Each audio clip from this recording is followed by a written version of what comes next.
Yeah, I see you forming on my screen, getting in the way.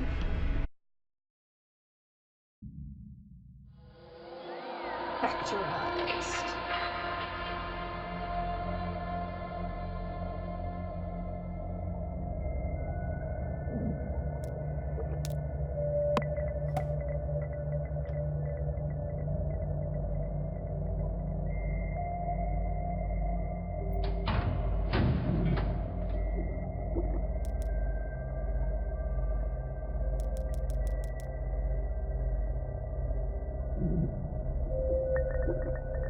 Anyone here? Yeah.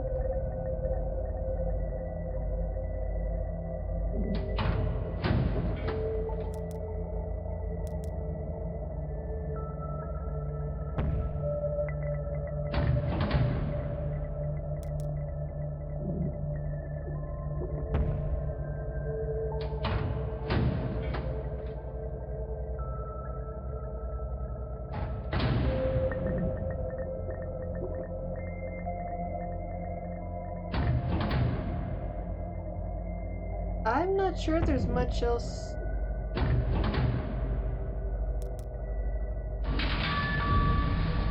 Oh dear. What do you want?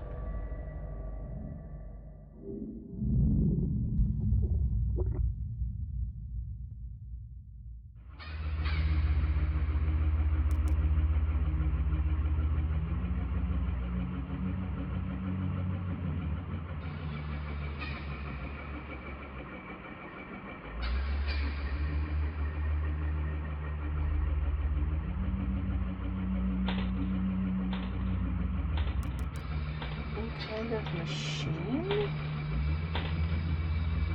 Huh. Okay.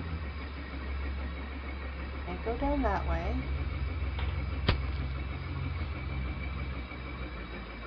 Oh, hi. How you doing?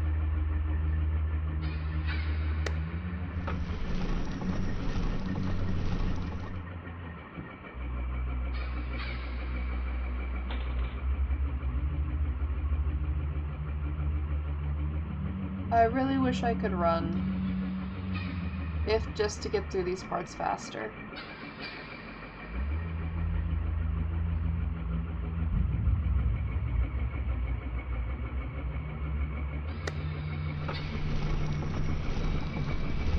How are you? You know, a little weirded out, but you know, that's just the game doing its job.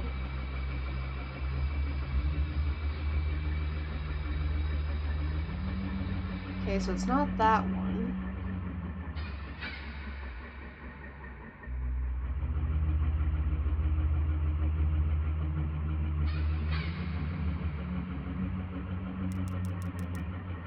Looks almost like the lights on the runway at airports.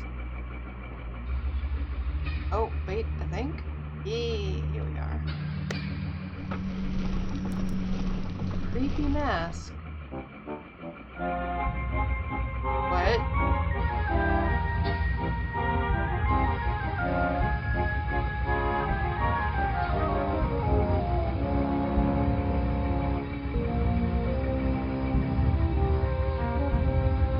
You look vaguely familiar, actually.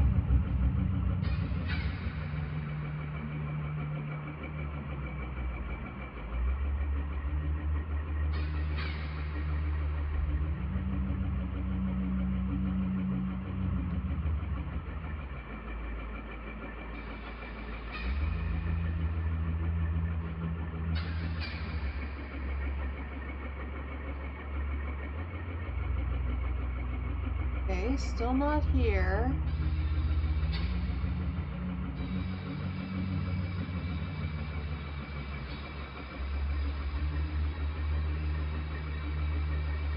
No. I already got that switch.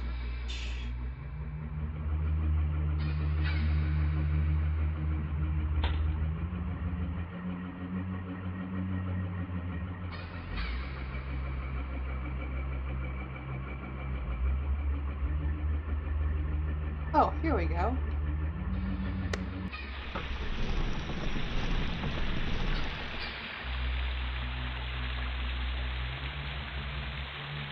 That is a lot of blood, I'm assuming.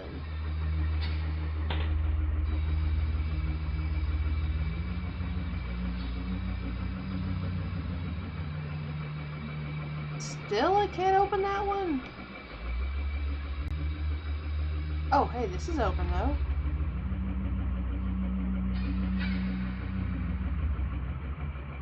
Ew.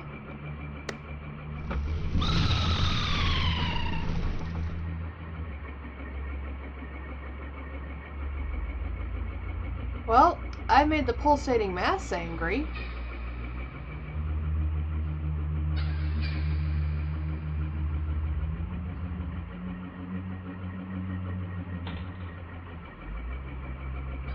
Okay, I'm missing... I got that one at some point. I'm missing one, but I don't know which one I'm missing.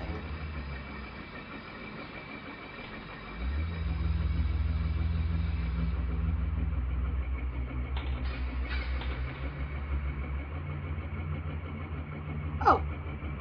Here we go.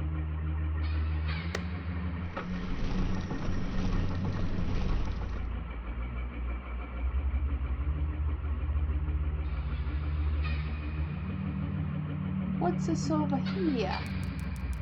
More of them lights, okay. Now can we say hello to our friend in the cage down below?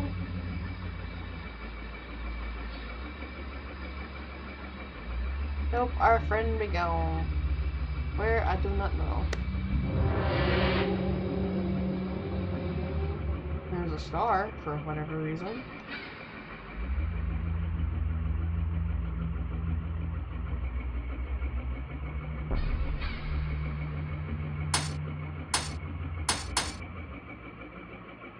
Oh!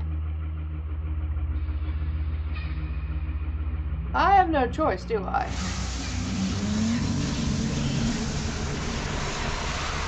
Oh lord. My particles are being discombobulated.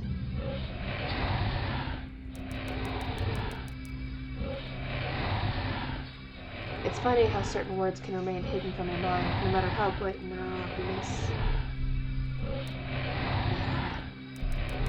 One word came to me that night, lying in the darkness alone, frightened, aware of the rotten change in the atmosphere. A thickening of the air, as if something had displaced it. Great, I swear I can read. As I heard the first casual twist of the bedsheets below, the first anxious increase of my heartbeat at the realization that something was once again in the bottom of the bunk. That word, a word which had been sent into exile, filtered up through my consciousness.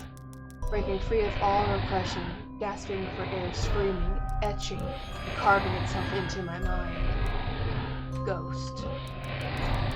As this thought came to me, I noticed that my unwelcome visitor had ceased moving. The bedsheets lay calm and dormant, but they had been replaced by something far more hideous.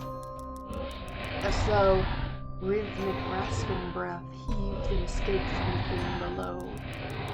I could imagine its chest rising and falling with each sordid, wheezing, gargled breath.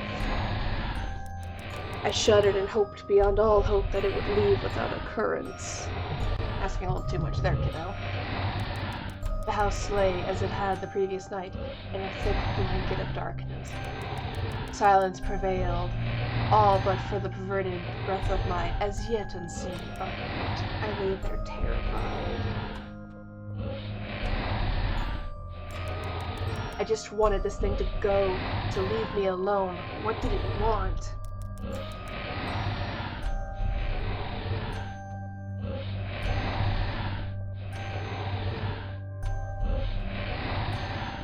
Then something unmistakably chilling transpired. It moved. It moved in a way different from before. When it threw itself around the bottom bunk, it seemed unrestrained, without purpose. Almost animalistic. But that thing lying there in the darkness, that thing which seemed intent on terrorizing a young boy, calmly and nonchalantly sat up. Its labored breathing had become louder. Now only a mattress and a few flimsy wooden slats separated my body from the unearthly breath below. I lay there, my eyes filled with tears. A fear which mere words cannot relate to or anyone else coursed through my veins. I would not have believed that this fear could have been heightened, but I was so wrong. I imagined what this thing would look like, sitting there, listening from below my mattress, hoping to catch the slightest hint that I was awake. Imagination then turned to an unnerving reality. It began to touch the wooden slats which my mattress sat on. It seemed to caress me carefully, running what I imagined to be fingers and hands across the surface of the wood. And with great force, it prodded angrily between two slats into the mattress. Even through the padding, it felt as though someone had viciously stuck their fingers into my side. I let out an almighty cry, and the wheezing, shaking, and moving thing in the bunk below replied in kind by violently vibrating the bunk as it had the night before. Small flakes of paint powdered onto my blanket from the wall as the frame of the bed scraped it along it, backwards and forwards. Once again, I was bathed in light, and there stood my mother, loving, caring as she always was, and with a comforting hug and calming words which eventually subdued my hysteria. Of course, she asked what I was wrong, but I could not say. I dared not say. I simply said one word over and over and over again. Nightmare.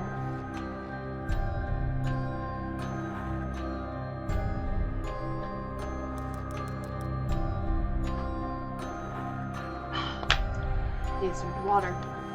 This pattern of events continued for weeks, if not months. Night after night, I would awaken to the sound of rustling sheets. Each time I would scream so as to not provide this abomination with time to prod and feel.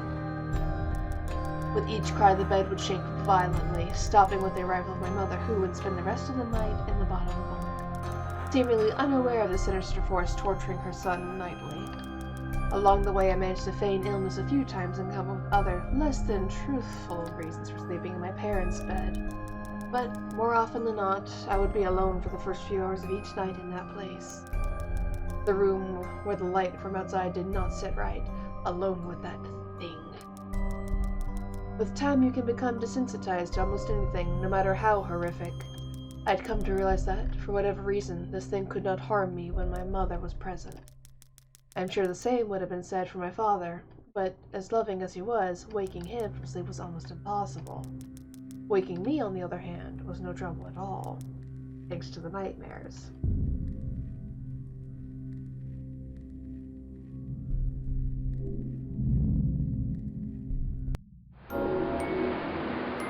Anger overload!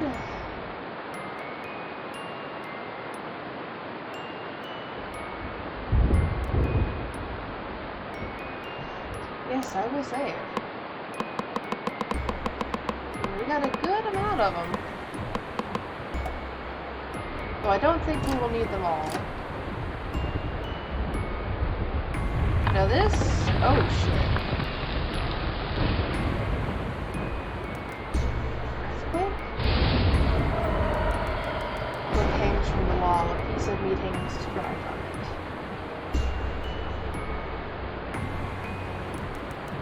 Painted glass depicts some religious man, I guess.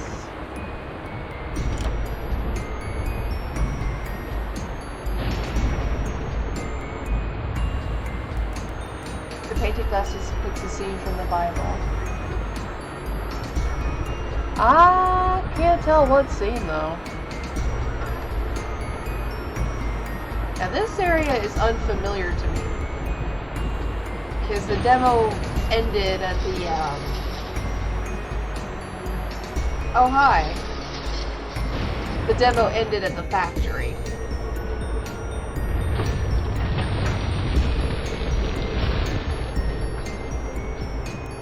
Another one. This big jar is filled with heads of some sort. Oh! Oh, that's a... oh! Oh! Oh lord. Feel gross.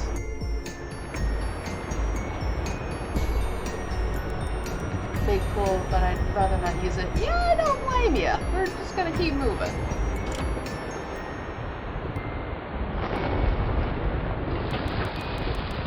This picture depicts a couple of men standing in front of a car.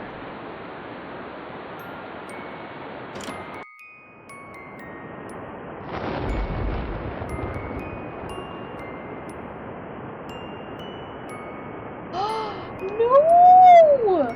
Why would you hang cats and dogs this way?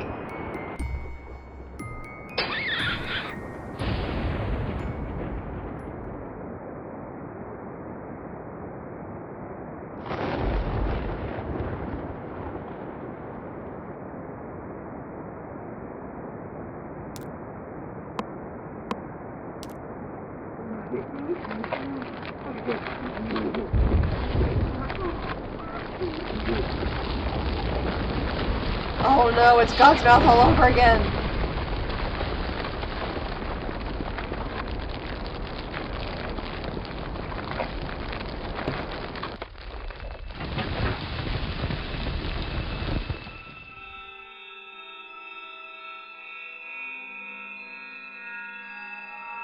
Well, okay then.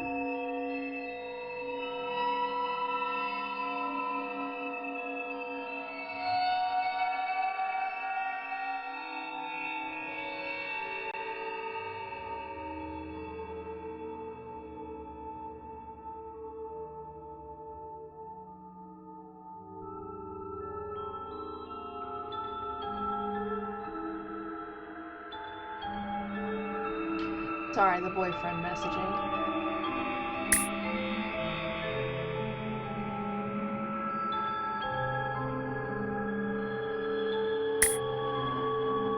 Oh, their mouths are snapping shut. I like you. You remind me of the cat lady. Of the dolls. The crow's daughters. Oh, not this again.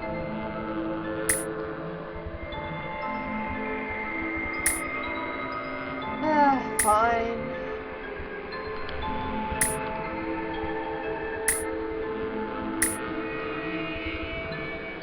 I still like you.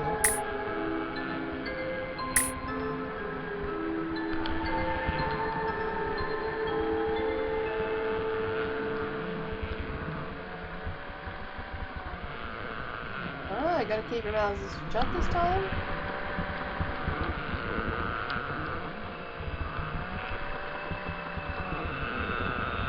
I feel like you hear that thing from the first portion of the dream, just like wandering. Well, not wandering, just like making a racket.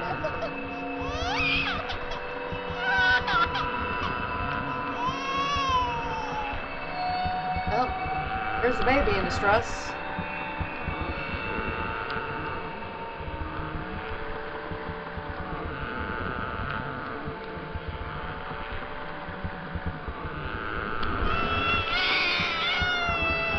In severe distress now.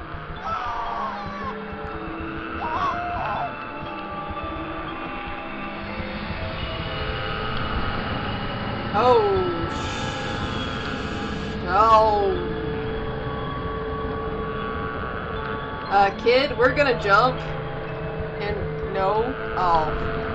No.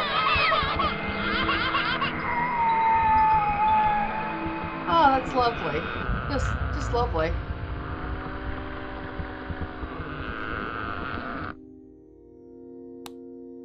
Oh, that's a cool effect. I didn't know MV could do that. My greatest fears were realized in the winter.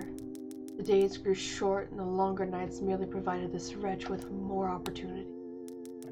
It was a difficult time for my family. My grandmother, a wonderfully kind and gentle woman, had deteriorated greatly since the death of my grandfather. My mother was trying her best to keep her in the community as long as possible. However, dementia is a cruel and degenerative illness, robbing a person of their memories one time.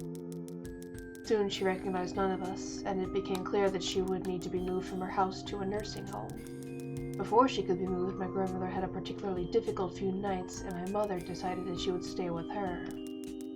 As much as I loved my grandmother and felt nothing but anguish at her illness, to this day I feel guilty that my first thoughts were not of her, but of what my nightly visitor may do should it become aware of my mother's absence. Her presence being the one thing which I was sure was protecting me from the full horror of this thing's reach. I rushed home from school that day, immediately wrenched the bed sheets and mattress from the lower bunk, removing all of the slats and placing an old desk, a chest of drawers, and some chairs, which we kept in a cupboard there the bottom bunk used to be. I told my father I was making an office, which he found adorable. But I would be damned if I'd give that thing a place to sleep for one more night. As darkness approached, I lay there knowing my mother was not in the house. I did not know what to do. My only impulse was to sneak into her jewelry box and take a small family crucifix, which I had seen there before. While my family were not very religious, at that age I still believed in God and hoped that somehow this would protect me, although fearful and anxious while gripping the crucifix under my pillow tightly in one hand. Sleep eventually came, and as I drifted off into dream, I hoped that I would awaken in the morning without incidents.